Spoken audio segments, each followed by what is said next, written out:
Hello, I'm Elizabeth. Question for you. Do you ever feel really just gross or crappy after you eat certain foods? Most people, when I ask that question, the first thing they think of is digestive. So maybe they feel bloated, that's a really big one, or they feel indigestion, or they get heartburn or something like that.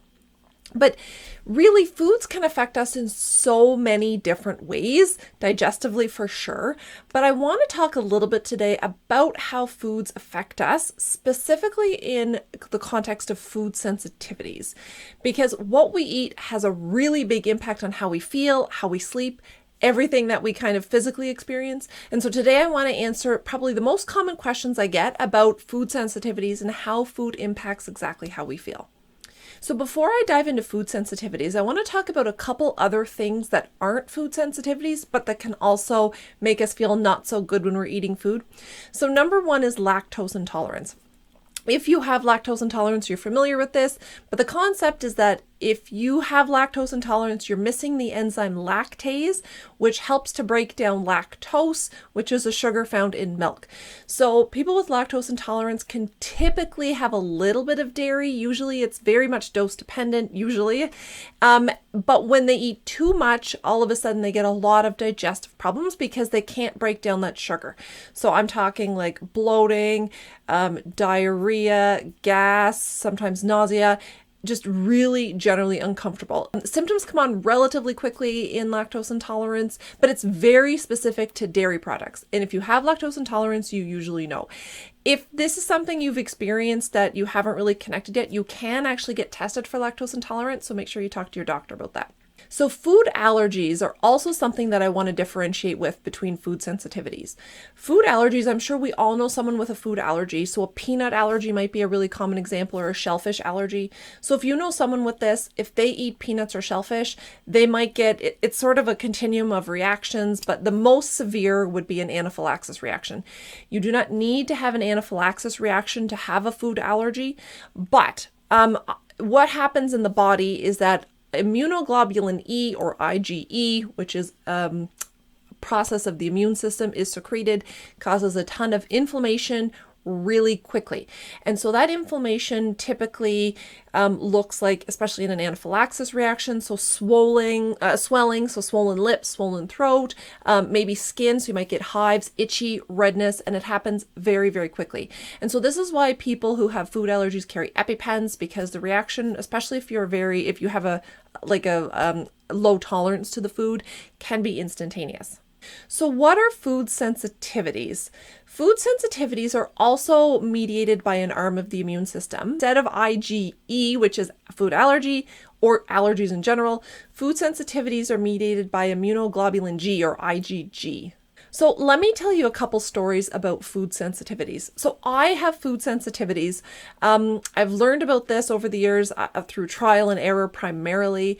I used to have really bad eczema on my hands, so my hands would get really itchy and crack and bleed and be really dry in some cases.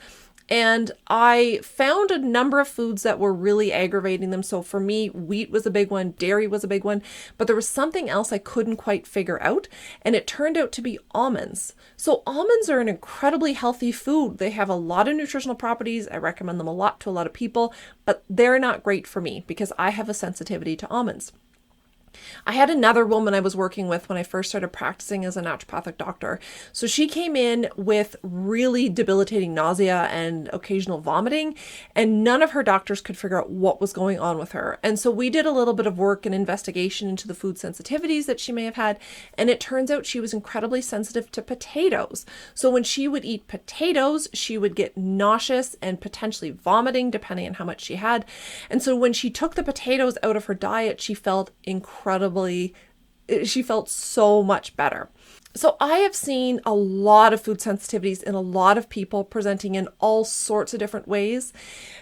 Most of us probably have at least one or two foods that we're sensitive to and that we don't do well with. So the most common food sensitivities are wheat or gluten. They can be either or both, dairy, sugar, soy, and corn. There are other ones like almonds or potatoes, but those are the common ones that we see most frequently causing symptoms in people. And if you were to ask me what symptoms do food sensitivities cause, my response would be what symptoms don't they cause? So some of the most common ones, headaches or migraines, chronic sinusitis, stuffed up nose, basically anything digestive. So heartburn, indigestion, bloating, diarrhea, irritable bowel syndrome, inflammatory bowel disease, almost anything digestively. They can cause skin stuff like acne, eczema. They can aggravate psoriasis.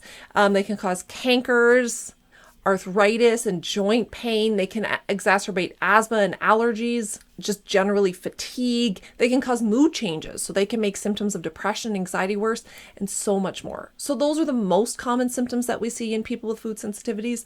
But again, not an exhaustive list. So a big question I get asked is what causes them? And the short answer is we don't entirely know. There are a few different theories and they're probably all right to some degree, and they might all be right depending on each person. So one thought is that the food that we eat today looks very different than the food our great-grandparents ate. And our bodies have not evolved to keep up with the food that we're presenting to them. So it's entirely possible that our bodies are recognizing a lot of the food that we eat, especially the ones we eat more frequently, as foreign and just mounting an immune response to it, which is what we do to foreign bodies. So that is one theory. Another theory is that it has something to do with the bacteria in our gut. We have so much bacteria in our guts that we rely on for a lot of different things. There's good bacteria in there, there's not so good bacteria in there, but keeping the good bacteria up is really important. But a lot of us have what we call dysbiosis, so just the wrong bacteria in the wrong place at the wrong time. And there is a thought that dysbiosis can be connected to food sensitivities. Another theory is leaky gut syndrome. So leaky gut syndrome is basically when you have inflammation in your digestive tract, the cells that are supposed to be tightly bound together, or tightly connected together, are inflamed, and so the tight junctions between the cells are not so tight anymore. And so food traveling through can leak through that and get into the bloodstream, where again the body sees it as something foreign and mounts an immune response. To be honest, it's probably a combination of all three of those in most people. But it does tend to be, for food sensitivities, it does tend to be the food that we see most often, that we include more frequently in our diets. So how do you figure out what your food sensitivities are? The first step is awareness. So if you are experiencing basically any symptom, digestive symptoms are usually what kind of get people on this path, but basically any symptom, start to track it. So track when you're experiencing it, what the symptoms are, how long you're experiencing it for. And at the same time as you're tracking that, I want you to also track what you're eating. That might be enough for you to be like, oh, every time I eat a lot of wheat, I get heartburn. Or every time I have peppers, my joints ache, because that's a big one. So just tracking what you're experiencing and what you're eating can be the first step. The next thing that you'll want to do is you'll want to eliminate some of the foods. So I would start with the 5 most common again. So wheat and or gluten, dairy, sugar, corn, and soy. Corn and soy are in almost everything. They're very hard to, I shouldn't say very hard, it's a lot of work to eliminate them. So you do need to do some research and look into those for a bit. But eliminating those, so take whatever it is you're playing around with out of your diet for a week or two and bring it back in. The one thing I love about the elimination diet is when we remove these foods from our diet and we notice how we actually feel. So you realize that you don't need to be bloated all the time. You realize that your back doesn't need to hurt all the time. You realize that the brain fog and the depression and your anxiety symptoms that are aggravated can go away. That is incredibly empowering for people. And then you reintroduce them. So after a week or two, bring that food back in, reintroduce it, and see what happens. Because typically, if you're experiencing symptoms as a result of food sensitivities, when you eliminate for a bit and then reintroduce, it really exacerbates the symptoms. So if you were experiencing bloating, your bloating is going to be very noticeable and a lot worse than you remember. So elimination diet is what we call this. There's tons of resources out there if you want some help on that, but an elimination diet is one of the best tools that you can find to help identify exactly what foods are bothering you. And finally, do food sensitivities impact sleep?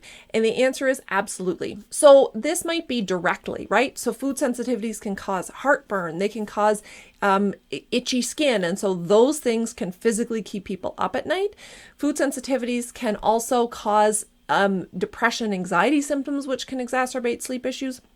So sleep doesn't generally get impacted, I'll say directly. It's usually sort of through another symptom that it gets directed, but 100% food sensitivities can make your sleep challenges more difficult. If you are experiencing sleep issues, food sensitivities might be something to consider, but honestly, my first recommendation is going to be book a call with me. So jump on a free 45-minute sleep assessment call, and we can chat about whether or not food sensitivities is the best place for you to start off with, or if there's some other things you might want to investigate into your sleep first. Let me know if you have any questions, comments, or thoughts. I hope you have a great day, and I'll talk to you soon.